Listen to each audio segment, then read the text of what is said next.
سلام. امروز این ماشین رو مشتری عزیزمون آورده و گفتش من بالانس کردم و گاز میدم ماشین میلرزه و مشکلم حل نشده. در حالی که این هر مشکلی، هر لرزشی با بالانس حل نمیشه.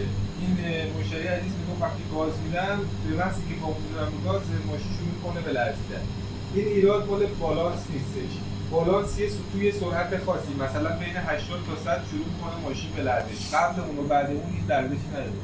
ولی وقتی ایراد مال پولس باشه به محضی که شما پاتون رو می‌ذارید روی پدال گاز ماشین شروع میکنه به لرزیدن.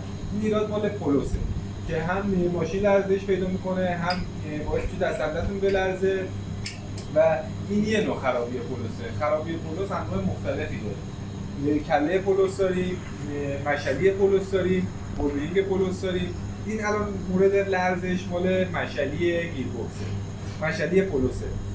وقتی بولبرینگ پولس خراب باشه صدا میده که حتما اون آموزشش رو براتون میگیرن و ایرادشون رو با صورتش رو نشون میدن. این مشعلی‌ها رو هم بهتون نشون میدن که وقتی باز بشه ایرادش چجوریه که و بعد چجوری حل بشه. و وقتی کله پولس خراب باشه شما موقع پیچیدن، موقعی که فرمون رو کامل به یه سمت میچرخونید شروع میکنه به تپ تپ تپ تپ کردن، صدا و صدا دادن. این مال قسمت کله پولسه. ولی الان ما می‌خوایم مشعلی پولس رو با شما باز کنیم و ایراداتش رو ببینیم که به چه صورت هستش. یه ایراد دیگه هم داریم که گردگیر پولس، حالا چه کله پولس چه مشعلی پولس گردگیر داره. به محضی که این گردگیر رو پاره بشه آب میره داخل کله پولس یا مشعلی پولس و آب تنها چیزیه که باعث میشه این قطعات خراب بشه و وقتی گردگیرش سالم باشه و گریس داخلش به اندازه باشه پولس ایرادی پیدا نمیکنه. ولی به محضی که گردگیرش پاره بشه این ایرادات میفته رو ماشین، یا باعث لرزش میشه یا کله پولستون خراب میشه، صدا میده. پس به محضی که دیدین گردگیرهای پولستون هر چند وقت بازدید بدید، اگر دیدین خرابه با کمترین هزینه میتونید درست کنید. چون الان قطعات پولس قیمتش گرونه، شما اون موقع فقط یه گردگیر عوض کنید، لازمه تعویض مشعلی یا کله پولس ندارید. حالا ما وقتی پولس ها رو باز کردیم خرابی پولس رو بهتون نشون میدم. ببینید بچه‌ها، این قسمت بهش میگن مشعلی پولس بلند، این بولبرینگ پولسه، این سر پولس یا کله پولس بهش میگن. ببینید الان هم ماشینی که با هم دیگه چکش کردیم باز کردیم گردگیرش پاره است. وقتی این گردگیر پاره باشه آب میره داخلش و این آب رفتن داخلش باعث میشه که، حالا من خوردش میکنم شما ببینید که اصلا گریسی توش نمونده. نگاه کنید زنگ زده، ببینید کاملا اینجا رد آبه که به آهن خورده زنگ زده و داخلی مشعلی پولسش شما اگر بررسی بکنید ببینید میگن مشعلی پولس بلند و این بولبرینگ پولسه. گفتم که بعضی خرابی‌ها باعث بولبرینگ، الان این بولبرینگش هم ضعیفه یه مقدار.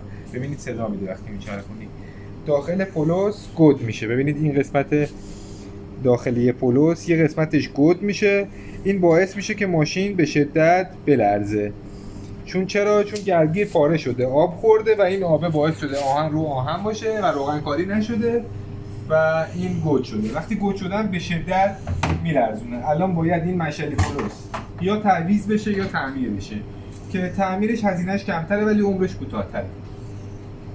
و اینکه تعمیر بشه، سه شاخ پولس گریس کاری بشه، گردگیر عوض شه، بولبرینگ پولس عوض شه، بسته شه. تعمیرش به چه صورته؟ تعمیرش اینه که اینجا باید این قسمتایی که گود شده جوش بخوره و دوباره تراش بخوره و بولبرینگ پولسش هم با پرس در میاریم، یه بولبرینگ دیگه نو جا میزنیم.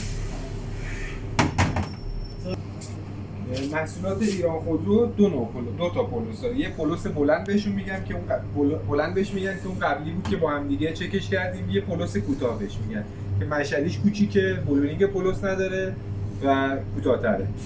این یکی رو هم باز میکنیم، بررسی میکنیم که وقتی نگاه میکنیم که برای بود نشده باشه باید جفت سمت رو بررسی کنیم.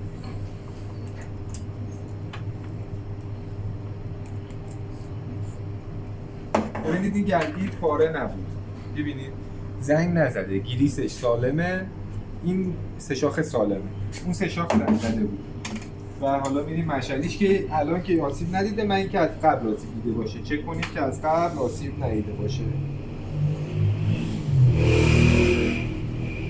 نه این مشعلیش سالمه، ببینید گردگیر سالم بود، گریس داشت و مشعلی سالمه، ولی به محض گردید پاره شده بود، آب رفته بود داخل مشعلی و سه شاخ زنگ زده بود و مشعلی کج شده بود، به اصطلاح خراب شده بود.